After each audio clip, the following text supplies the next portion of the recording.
Hello, everyone. Thank you for joining us at the Russian panel of Women in Tech World Tour. We're really happy to be here with you. Today, we're going to talk about change management, overcoming challenges, and turning them into opportunities. The topic of our discussion is thriving in times of crisis. I'm Elena Valeva, Women in Tech Ambassador in Russia and CEO and founder of Thrive Meditivity. I'm going to moderate our conversation today.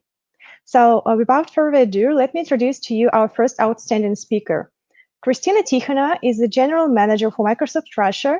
Kristina has more than 20 years of experience in the areas of management, sales, business development, strategy, and customer relations, mostly from telecommunication industry, having worked for companies like Nokia and beyond. Kristina holds an executive MBA from Russian Academy of Science and Kingston University in UK, and honors degree in economics and finance from St. Petersburg University. So Kristina is going to talk to you about envisioning the future of business leaderships. And welcome, Kristina. Thank you for joining us here today, and the floor is yours. Yeah, thanks a lot, Yelena, and hello, everyone. So I'm really happy to be here today. As Yelena introduced me already, I will just repeat. My name is Kristina. I'm heading Microsoft Russia. Actually, I joined Microsoft Russia a little bit over than 1 year ago. So I can tell you in Microsoft terms, I'm yet a small baby here because it's quite a heavy onboarding. But I really enjoy it, and the single reason I enjoy it, it's a great culture, and I think this is the topic we are also going to explore today a lot. And I actually wanted to share with you a few slides, and to start with the thoughts about how actually the business is changing currently and what trends actually for the change of business we are seeing. And I understand that many of us are seeing actually the situation and trying to see the signals and the trends. So in no way I want you to take this as a single point of truth because there are so many angles. But actually, this is just how we as Microsoft are seeing it and how we are trying to envision actually the future of the business and the requirements, the new requirements actually to the business leadership in the post-pandemic world. So I think goes without saying that pandemic has changed our life so dramatically, both our private life and our professional life. And I think many of you has heard the words of our CEO, Satya Nadella, which I think became virus words. And he said, we've seen the 2 years worth of digital transformation in 2 months. And that's really the true, also here in Russia, because before the crisis, before the pandemic, many Russian customers, our partners, large businesses would have a transformation plans and would just go steadily to implement them. But I think the COVID-19 has been a forcing function in a way to speed up all those plans and even transform the business in a way that was not imagined before. So I think the key topic here is actually not the digital transformation per se, but the speed of it. And actually, why the speed has accelerated is simply because I think all of us has felt how fragile can be the businesses, and the resilient operation had become really the top of mind for everybody. So the businesses had to transform and will continue to transform just to make sure they have a resilience and they have a flexibility in a situation that can change in quite unpredictable way. So talking about the future, what businesses should expect next, I think there are a lot of analysts which are trying their best actually to foresee and to read the signals and interpret the data. And I like actually one of the study and report which was done recently by Ernst & Young. It's called COVID-19, which critical choices should businesses make next, published recently. And the first is quite obvious, so it's more digital than ever. Quite in line with the words of Satya that I quoted before. I think the key thing here is the speed of transformation that we see now in these 2 months is probably will stay even after the COVID. So talking about what will be the new speed, let's say, or new norm of transformation, it's more likely to stay at the current speed.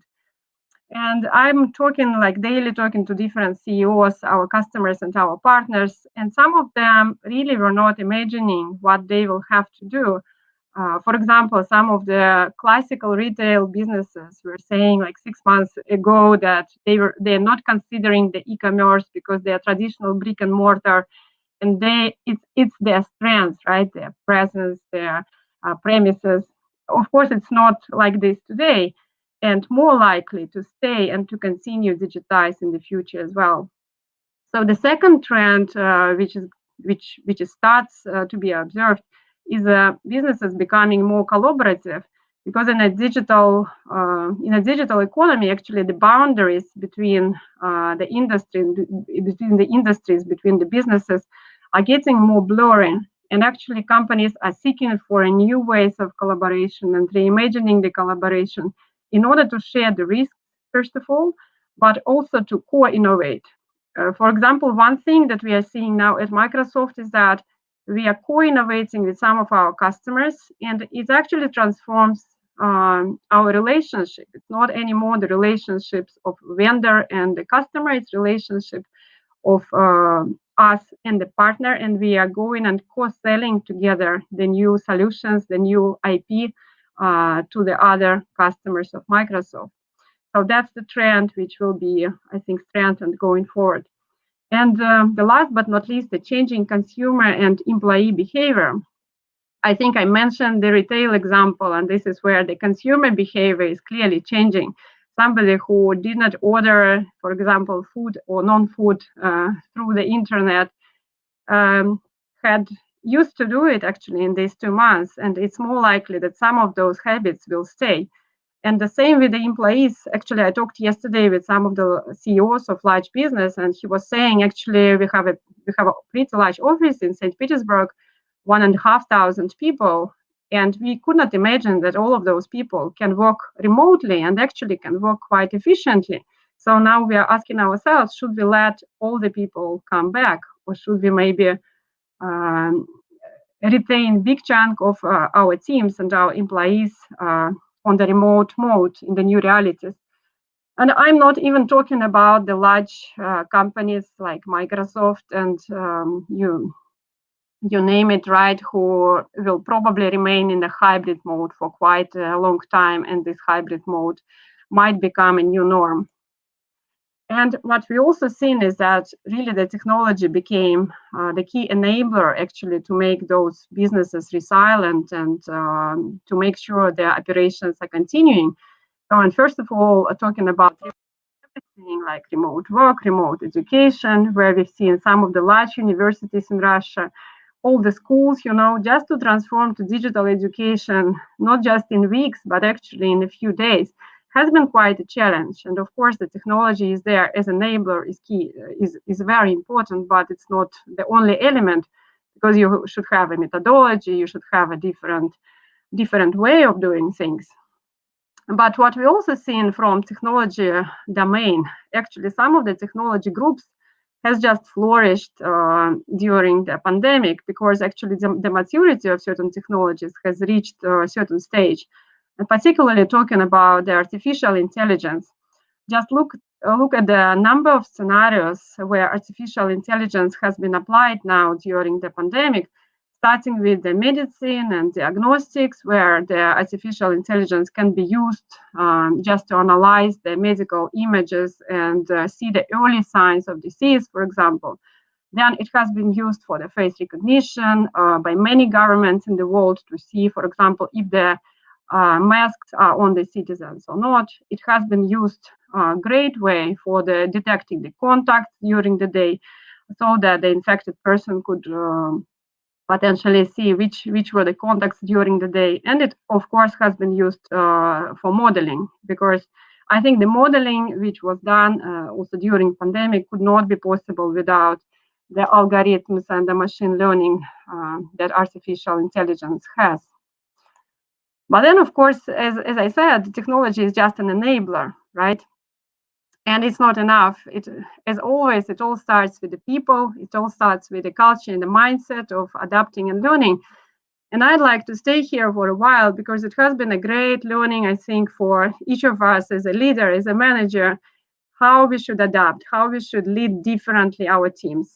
And I tried to summarize what are the key things actually for myself. And I came up with a list of 5 key topics, let's say, which are important for me as a leader and that I think is important to exercise just to support my team. So first of all, exercising the growth mindset. You probably came across this concept of growth mindset. It's quite a famous concept of Carol Dweck, was adopted by Satya Nadella when he came 6 years ago to Microsoft and has been actually the cornerstone for Microsoft to change their culture.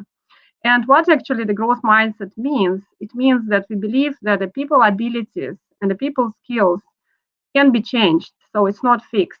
And even such things which are disputable, like, for example, emotional intelligence, which is a very, very soft skill, and somebody can say it's a natural gift, but even this type of skills can be actually learned.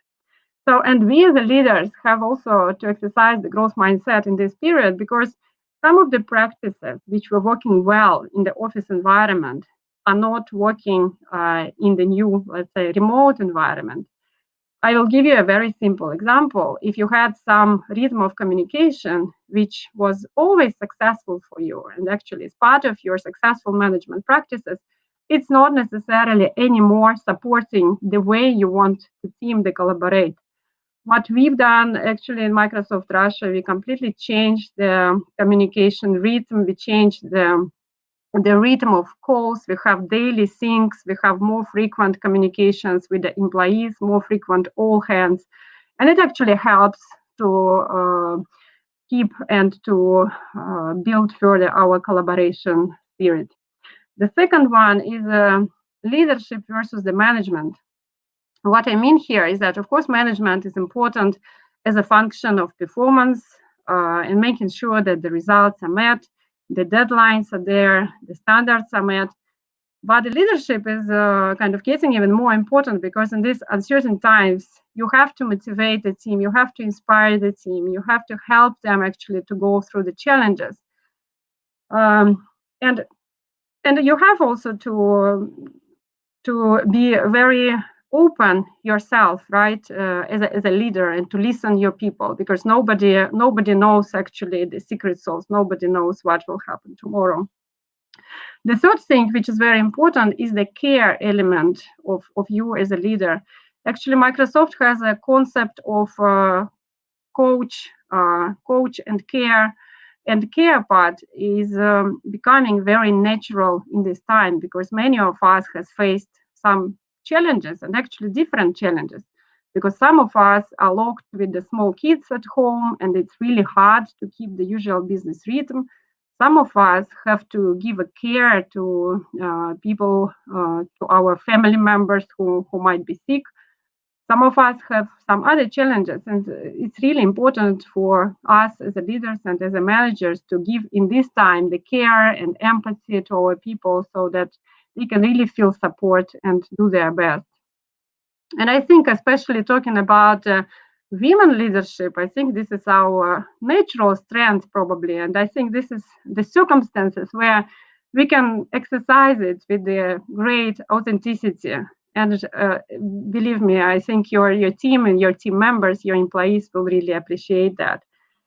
And number 4 is creating the space for emotional connect. Because the way we communicate and the way we interact in a digital space is quite different versus being in the office. Because once you are in the office, you can feel the atmosphere, you can go to talk, to have a small talk with this employee, with that employee. You don't have it actually in the remote world, and you start to miss it. So that this emotional connect is also like really important. And we try to find a space and to create actually a digital space for employee to share their motivation, to share their inspiration. Just to give you an example, we have created 3 channels for Microsoft employees. One channel is just to share some sports inspiration, and we have some volunteers there who is providing actually for the lessons at home. Then we have another channel for the kids, where we are helping actually to keep the kids busy with the good purpose, with the educational purpose. And the third channel is to have some art sessions. And all of this, I think, helps the emotional and mental health of the employees and helps to be emotionally connected. And number 5, last but not least, is the need to develop people. And I think this last one is probably the most important than ever, because as we discussed in the beginning, the speed of digital transformation has just accelerated incredibly, and it will continue to stay at accelerated pace. So it actually means that the need for people to catch up with the new technology, with the new skills that they need to have, is also increasing. So it means that we as the business leaders have to spend more time and pay more attention to the way how we develop the people and the share of time dedicated to the development. So I think there has been a lot of studies and a lot of good data points actually showing that, first of all, the businesses that are investing into their employee skilling are getting more payback in their investments. So it may sound kind of surprising, but really that's the results of a studies. Secondly, the people who are motivated to train and to develop, they're also working more effectively. And altogether, I think it creates a learn-it-all culture. And if you think about the learn-it-all culture versus a know-it-all would mean that, okay, I know everything, I don't need to learn. And believe me, I also had discussions like this with some of the employees. So it's not kind of the theoretical case. And this learn-it-all culture goes all together actually with the growth mindset that I was talking about a minute ago. And the good thing, the good news is actually there are simple things that we as leaders can do right away. And those simple things are not requiring any budget or monetary resources or time resources. And those are just few life hacks that you may find useful. First of all, how to spark the curiosity of people and make it in a really friendly environment so that they would really create a habit with them to learn.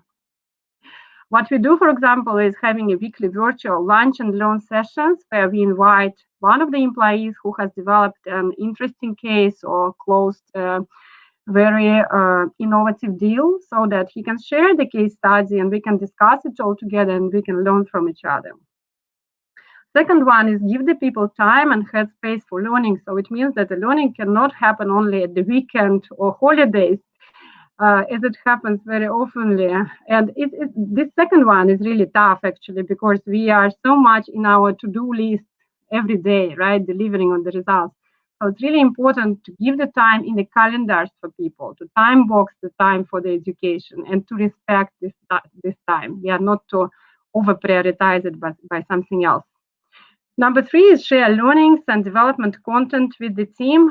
Actually, it's great pack of free of charge resources currently, which you can enjoy and you can find them and share with your team.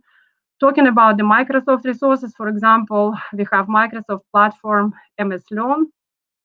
It has a lot of free resources. It has a lot of Russian-speaking resources. Currently, we have more than 300,000 people on this platform. And I really believe it's a great source of trainings, especially the technical intensity trainings for your people. And the second thing you might be interested to look at is the new course that we recently developed and launched together with INSEAD business team, business school. It's AI for business course. And this is kind of more practical course from business point of view, how you can use the AI technology, and it has a lot of insights from the business leaders across the world. And the resources that I mentioned are all free of charge. And the next one, the number 4, is give employee the freedom to choose the skills and topics they want to learn, because I think that's the best way to get them engaged into the learning, to let them learn what they want. And also let them learn what will help them in the career. And that goes into the next point, empowering the line managers to help employees to map the targeted skills into their career progression so that actually employee would know exactly how the training and skilling program that he will undertake in the next 6 months would bring him closer to the next career step that he wants to undertake. So with all of that, actually, I would like to finish saying that probably the biggest challenges and the biggest opportunities can be realized through the collaboration and working together. And I think we as a leaders, the best thing we can do is just to create a culture of collaboration, culture of learning, so that it can spark actually the innovation and ingenuity of people. So with that, let me thank you, and I wish all of us the next productive sessions together today.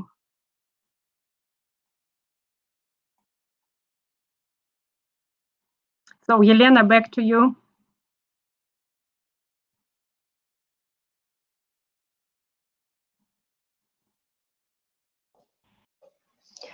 Hello again. Thank you very much, Christina. Thank you for sharing your experience and insights with us. I really hope people will listen carefully and adopt them in order to overcome challenges much easier and quickly. And also thank you for sharing these free resources that Microsoft has. We'll definitely post them on our Women in Tech social media accounts so people can reach them. Thank you again very much for supporting Women in Tech, and goodbye. Thank you. Yeah, thank you, Yelena. Goodbye. So let me introduce to you our new speaker, Anna Знаменской. She's a woman with an incredible career, both in corporate tech industry and also a successful entrepreneur. Now, Anna is the chief growth officer at Viber. And prior to joining Viber, she was a country manager for Apple services, managing business results and local operations for App Store, iTunes, Apple Music, and iCloud. Prior to that, Anna served as a chief digital officer, both for Eurasia at Theon and Mindshare Russia. And also, as I've mentioned, Anna is a well-known entrepreneur who started several successful businesses, including E.ru. It's a leading Russian online video streaming service, and Tinkoff Digital, a real-time bidding platform based on big data technologies launched in Russian retail bank Tinkoff. Also, Anna was named as one of top 10 Russian internet entrepreneurs, according to Venture Village and the Moscow Times. Thank you very much, Anna, for joining us today, and we look forward to your tell us about 5 reasons to join and start a career in tech. Hi, thank you very much for your introduction. Hello, everyone. Really happy to have you here. Let me share my screen. I hope you can hear me well.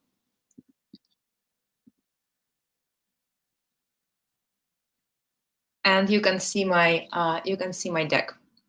Can you? Yeah. Okay. So the 5 reasons. Sorry to interrupt quickly, but we can't see your slides. Could you try it again?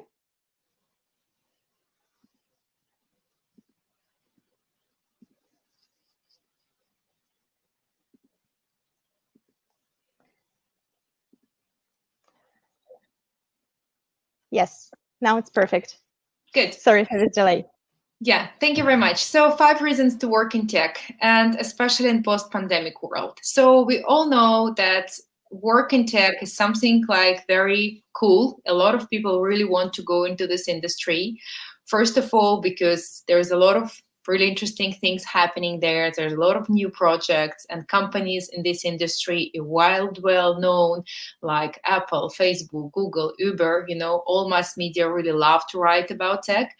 And everybody knows that jobs in tech are really well paid. And it's not only about like salaries or bonuses, but also there's a lot of stories of people who joined, for example, small startup, and the startup was sold to one of the biggest corporations, and somebody who used to work just for 3 years in this startup just became a multi-millionaire. And also there's a lot of stories about free cookies or ping pong games or flexible working hours, or even opportunity to lie on the couch in the office. So everybody's thinking that tech is something that is really good to work in. But I think especially for women, and especially in post-pandemic world, there's some much more serious reason either to join the industry and to have a career here, or to continue to boost your career.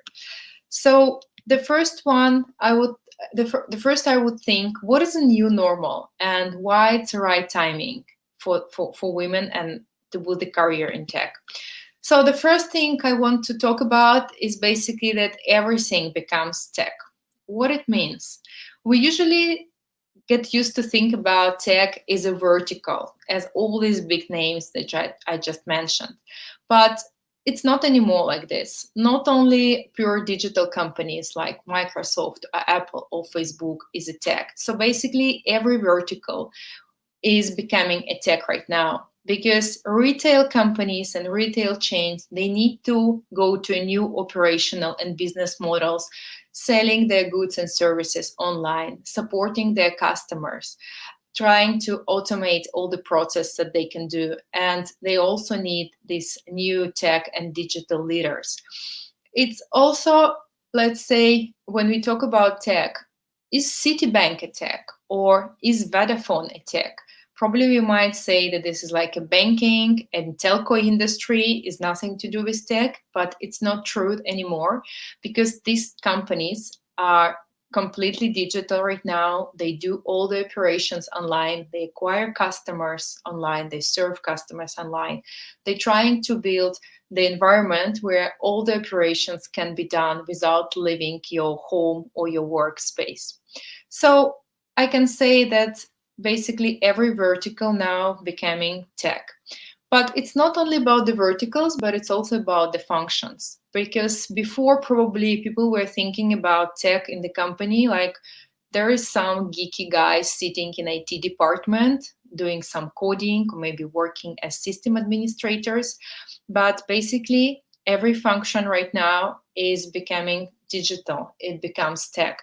So first of all, we can name marketing. So for sure, marketing nowadays is all around digital. So digital is the number one spending area for all marketers around the globe.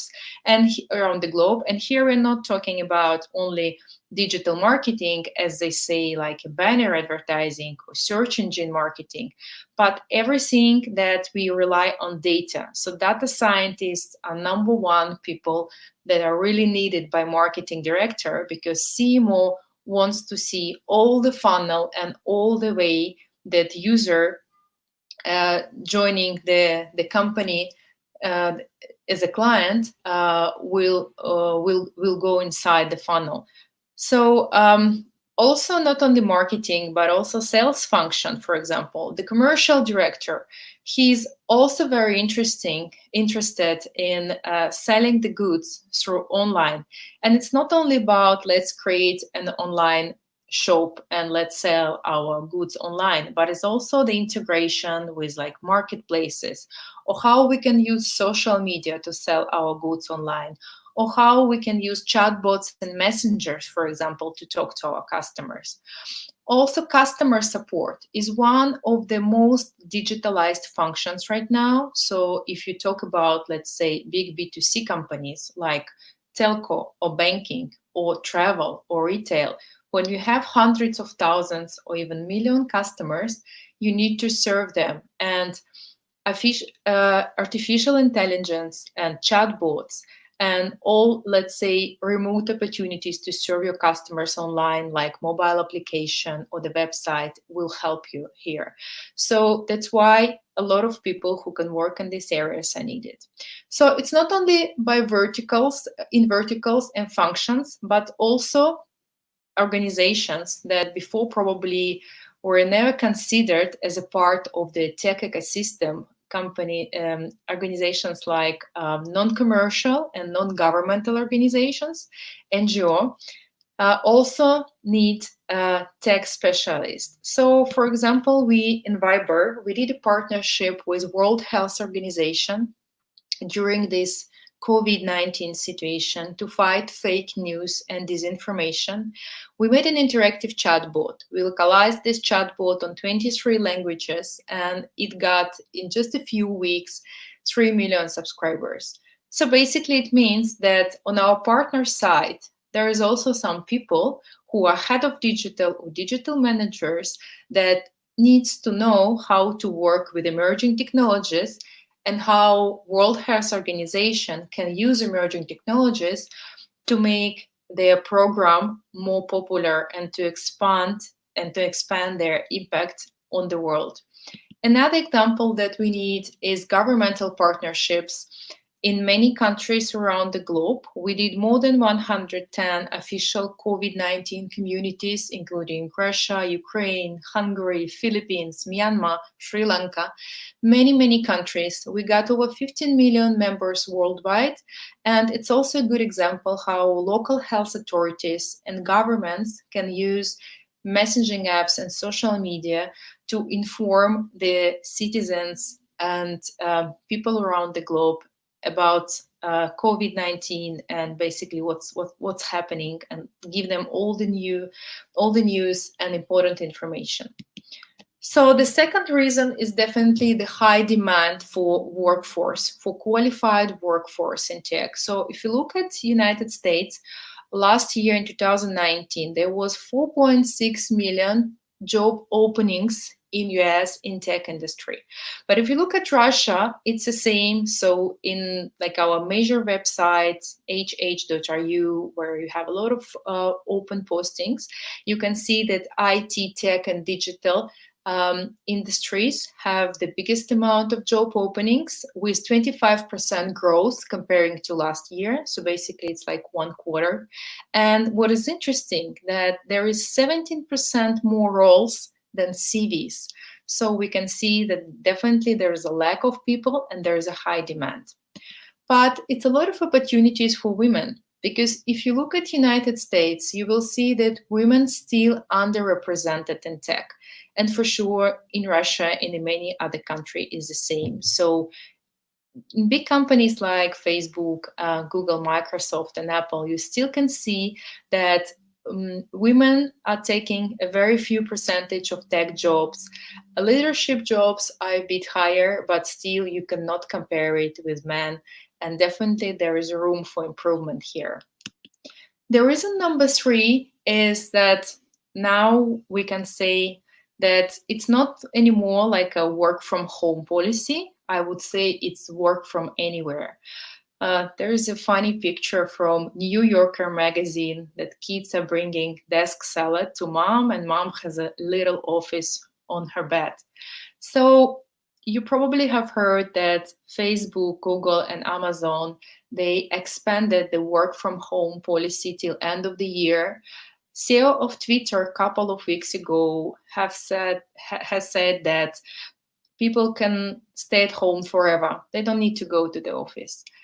We at Rakuten, being a part, we are Viber being part of a big Rakuten corporation. We're also thinking about some kind of like a blended solution where people can work from home or from the office or from anywhere they want, and everything will be voluntarily.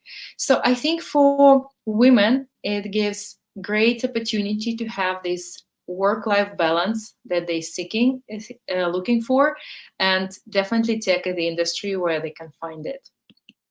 There is a number 4, I would name that in tech industry, especially now, there is the smartest minds around, because the level of problems that needs to be solved became very serious every year. And why it's important for women to be in this industry, because it's very important to have a mentor or to have a buddy in the beginning when you start your job in any big corporation. So I think why tech is definitely winning here, because still this industry is quite young, and corporate cultures in these companies are very open. So it means that nobody will discourage woman from growing in this company and from becoming a leader, a true leader. And you can find a lot of smart people who will help you to grow. And for sure, around tech, there is a lot of like smart minds from great universities and a lot of problem solvers. So it's just very, very interesting place to be.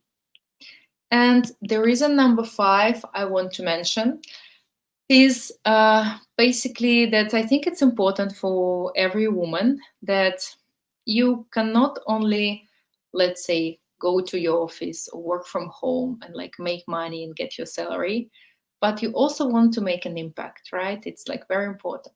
And I think tech is one of the amazing industries. And especially now, as we saw in this like pandemic world, so tech was a window to everything. It was a window to buy goods. It was a window to order services. It was your window to your family and friends and to the job that you have to do anyway to get your wage. So what will be the future in this case? So first of all, it's a lot of development of local communities. Small and medium businesses are struggling around the globe because of pandemic, and digital technologies can definitely bring to these businesses new clients through clients acquisition, client serving, opportunities to sell online, opportunities to advertise online. Another topic is that digital technologies help people to get access to essential services that they need. For example, it's everything about, let's say, money transferring or micropayments. And so when people live in emerging countries, for example, we in Viber, we do have a lot of audience in countries like Myanmar, Iraq, Philippines, Algeria. A lot of people in these countries, they don't have access, let's say, to banking system. They don't have like bank offices in their villages, right? So they need some emerging technologies that they can use for micropayments or money transferring. Another topic, for example, is e-vouchers. Now we are talking with World Food Program to make a partnership and to use e-vouchers, for example, in countries like Libya. So poor people can get a voucher, e-voucher through the messaging app, and they can exchange it on real food. So that's an example how emerging technologies can help poor people around the globe to get access to essential services. Another topic is definitely the communication with beloved ones. So we all use social media and messaging apps to communicate with family, friends, but some companies are going even beyond this. For example, Facebook has partnerships for a lot of telco companies around the globe to do zero rating program. So what it basically means, it means that if the person has no money for internet, he can have, let's say, up to 10 websites or mobile application that he can use for free. So it gives opportunity to communicate with family and friends. And the last, but definitely not the least, is that emerging technologies help saving people's lives. And it's not just brave words. We all probably remember when there was like a tsunami in Thailand, and people got know it from Twitter. Or for example, we in Viber has a lot of stories when refugees from Iraq could find their family only because they used the application. So I think everybody can find a lot of examples how digital technologies, communication apps, social medias, mobile apps really helped hundreds of millions of people around the globe. And I think there's something that working in tech, you will be really, really proud of, because you definitely make your part. So there's a top 5 reason to work in tech that I was talking about. And that's my presentation is over. And I really hope that if you work in tech, you will be developing your career. And if you're still thinking, I really welcome you in this amazing industry.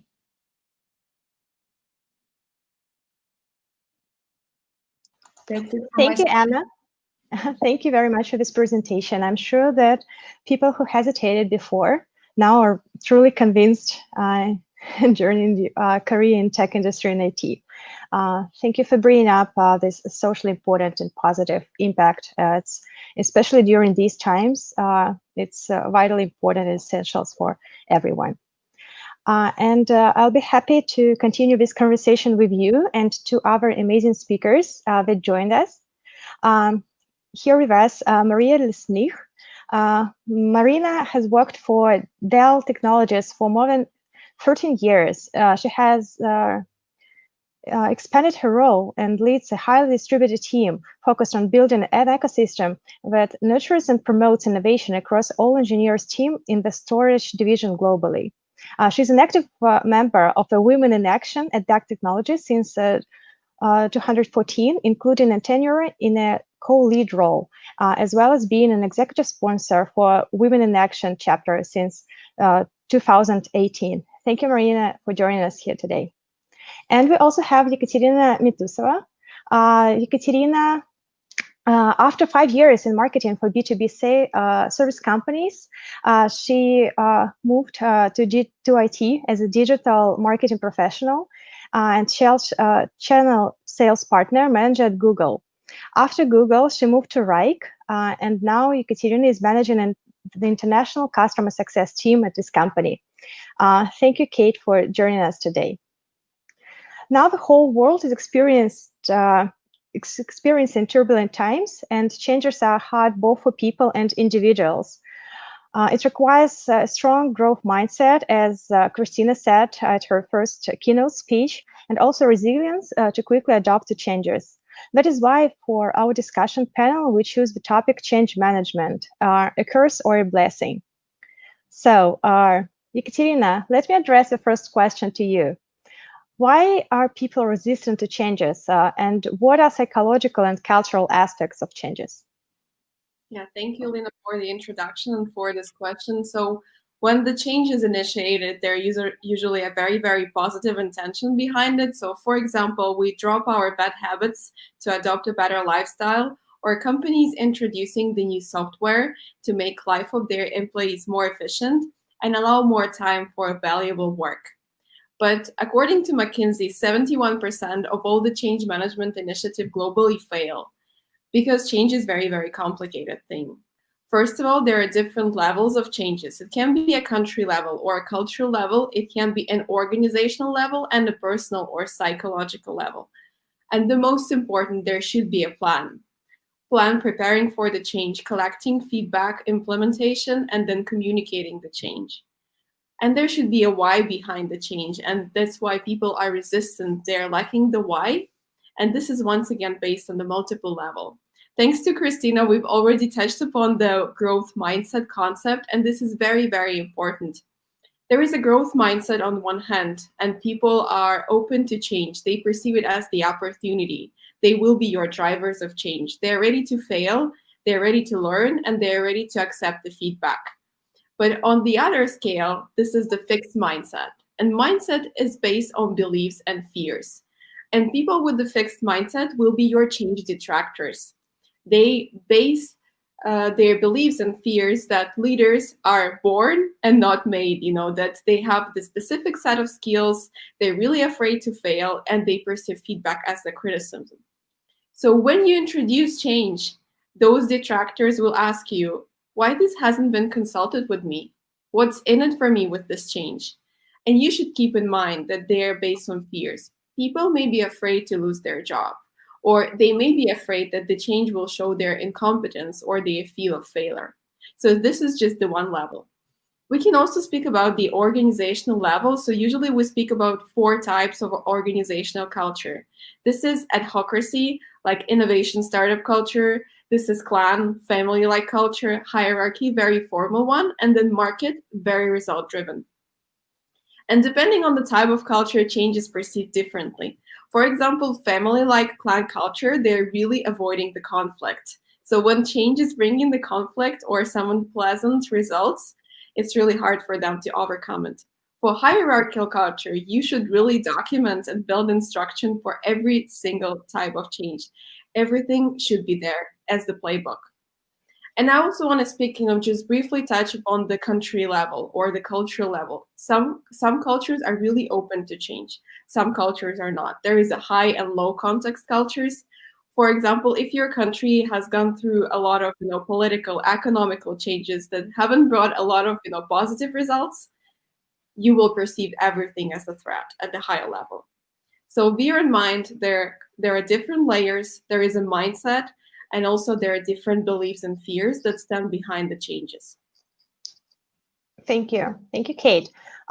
You've mentioned several aspects, also cultural differences, but since it's a Women in Tech conference, we'd like to talk more about gender differences. So Marina, based on your experience and observations, how do women adapt to changes?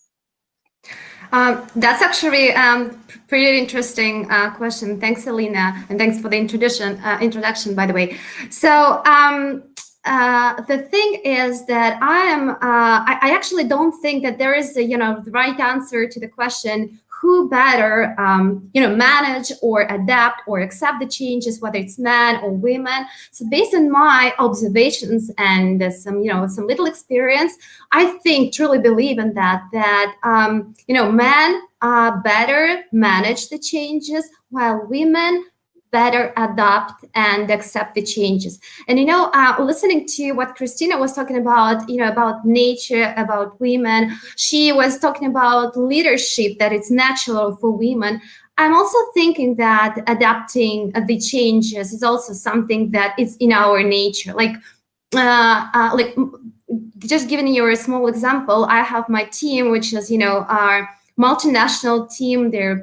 My team members are in different countries, and I'm a true believer that the women coming back from the maternity leave, they're even twice as effective as they were before. And again, it's because of the nature. It's because of the something of the multitasking we're doing, and I'm pretty sure that a lot of current workshops will tell you that the word multitasking does not exist. But again, I'm a true believer that it is, and women can do those things because it's a kind of our nature. But I also want to cover in this question, in this particular gender question, I want to cover two more things that to my mind are really that important. One is, and think about that, changes lead to opportunities. And Christina already mentioned, and I believe Anna also mentioned about opportunities. So there are a lot of opportunities, and it's not just limited to job opportunities, like in tech market and in tech industry. It's about terminology, opportunities. Like, are we seeking for opportunities? Are we open for opportunities? Are we ready and happy to accept these opportunities? Because just a couple of examples. Recently, I was invited to lead one of the projects, which is, with their US-based interns. And I would tell you that I would never be invited there in a normal world, just because that is like, in-person project. But since, now the reality changed, and it's a new normal reality, new opportunities, their boundaries are transparent. So actually, in some of the cases, there are no boundaries. So there are much more opportunities. We just need to, turn around to seek for the opportunities and be able to take and to accept these opportunities, especially for women, because, naturally, we are pretty shy. And the other thing is that I want to mention, first was opportunities, and the second is inspiration. I truly believe that inspiration is their engine for changes. Look, there are a lot of, especially women in technology and in Dell technologies, there are a lot of talented women around, the same as in other companies. But we hear about them much less than about men, in technology. So, and sometimes when we hear some inspiring stories from other women, it makes the others, move forward, be more active. So looking at others' inspiring success stories, really very helpful. And what we do, let's say one of the examples in Dell Technologies, we made a Women in Technology video across the whole company when women changed their stories. And it was like, a wonderful impulse for the other women to start innovating, to start changing, and that is something that leads to positive changes. especially for women. Thank you, Marina. I really like how our conversations shifts from challenges and crises to opportunities and spreading. That was the goal of our panel. And to talk more about that, Anna, how could you tell us more about how to boost your career in times of crisis? I think it's interesting, continuing what Marina was saying about how women should be inspired by other women. I think there is something that needs to be fixed in women in general, is basically the behavior and how we is the self-confidence. So especially in times of crisis, there is, I would say that there is like two ways of behavior. I would call it like, like a snail and tiger. So some people, they behave like a snail. So if something is happening, they're just starting to sit, in their little houses, not moving anywhere, being like afraid of everything's happening, and just to wait when everything will be over. But other people, they behave as a tigers. So they see the opportunity and they're just ready for a jump.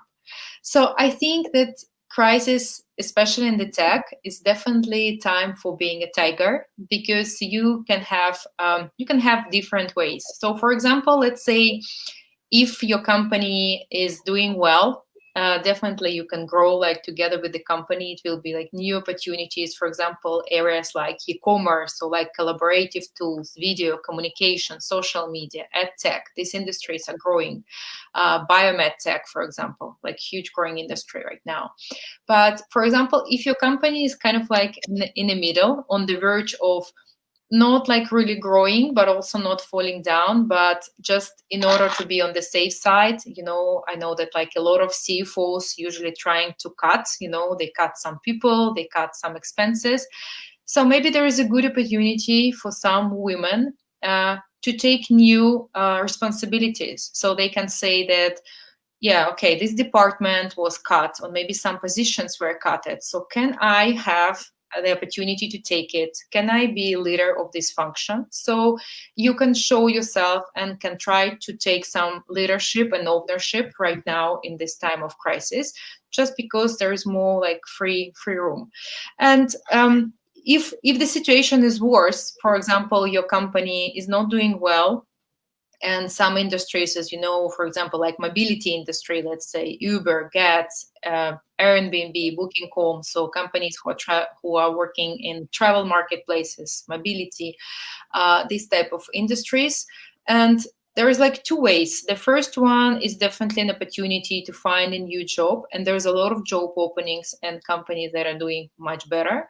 But also it can be another opportunity that women can consider right now. Maybe there is a time to take a break, and maybe there is a time to get some new skills and to learn to spend this time for education and to get some new skills and professional capabilities.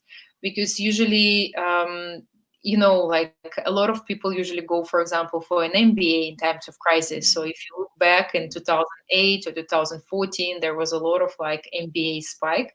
So maybe just not necessarily some kind of like a really big education, but maybe just to take this opportunity is a great break to expand and to boost your professional capabilities, or to find a new great job. Thank you, Anna. Thank you for these inspirational thoughts.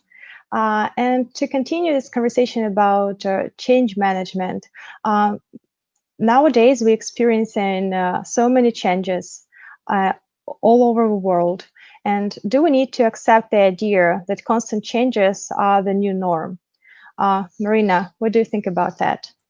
I think that the short answer is yes. So the better we accept that, the better we adapt it, the easier would be our understanding of their, overall route and the next steps.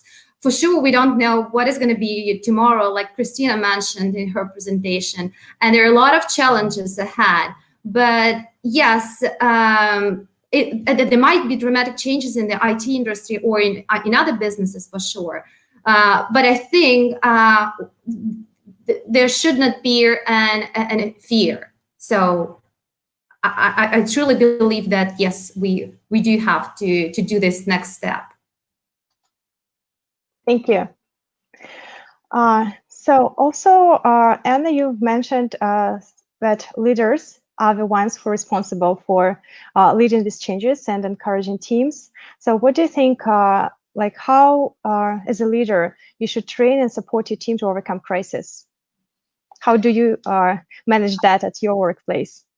I would love to have a playbook that I could like open and read how to do it, but unfortunately, it doesn't exist because there is something that we haven't seen before. And for me as a leader and having especially teams like around the globe, it's kind of like a challenging. So first of all, I think that Christina already mentioned that we need to come for being a boss to being a leader. And that's like a different behavior. So for sure, you do have, like KPIs and the strategy and the things you need to do, but you just need to have to be much more, I would say, patience, because you need to give time to your team to get used to this new reality. And a lot of time during our video calls, we have like kids running around or cats, just sitting in front of camera. And we need to be flexible, and we need to give more opportunities to be flexible to our coworkers as well.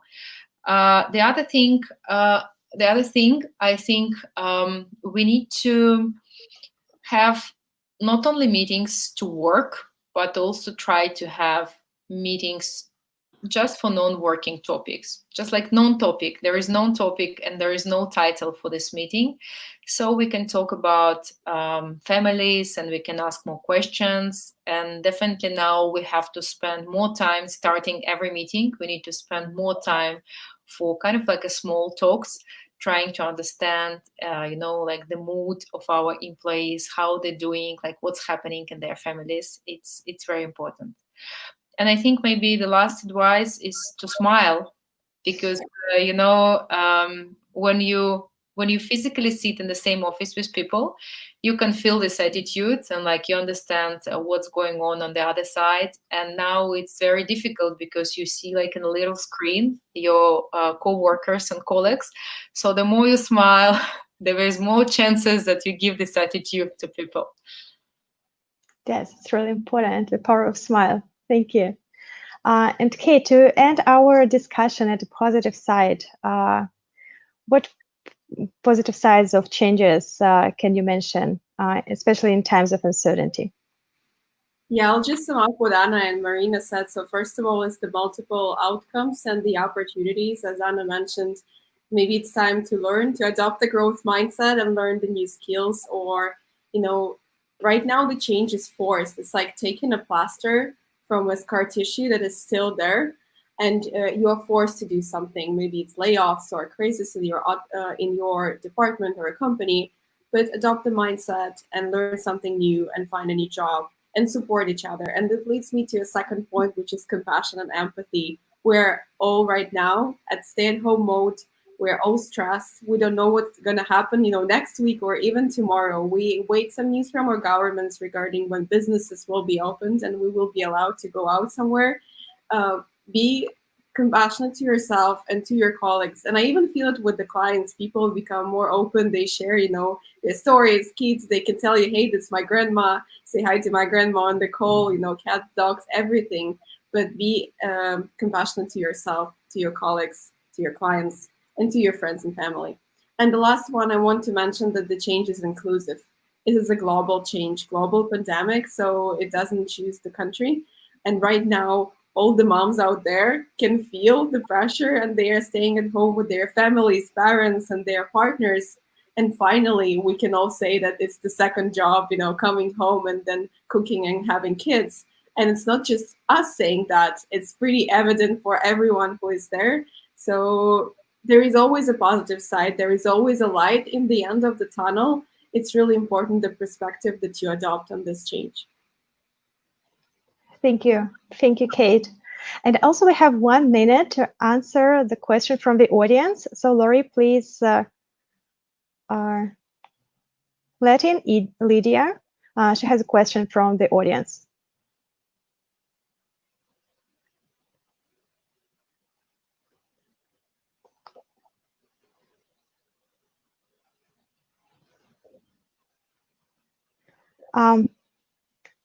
Yes, we have Lydia. Thank you. Hello. I think we've inspired the audience for making a career in tech. And the question that we have is, what is the recipe of success for building a successful multinational career in tech? So maybe each of you can share a part of this formula. May I have one simple phrase? Do not afraid to seek and take the opportunities. That's my recipe. Mine would be, do not underestimate your achievements. And I adopted the motto, it's better try and regret than not to try and regret. So I would recommend this one. Yeah, and also I completely agree with what my colleague said before. I also think that self-confidence and